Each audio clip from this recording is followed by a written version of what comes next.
Hi guys, Teddy from BG Guns. How I said, I'm at LaGrange. I'm ready to shoot my AR-15. I just zero it. So here is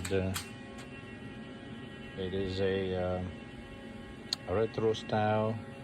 It's a carbine M4 clone with the scope. It's UUC. It is a 1.17 twist. It's a military style. 16-inch barrel. The total length is 35.5-inch long.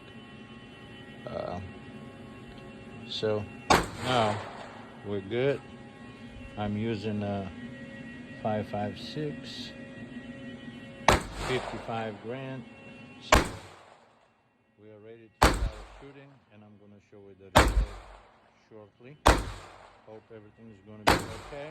That's the reason that I'm here to zero it and show you the results from AR-15.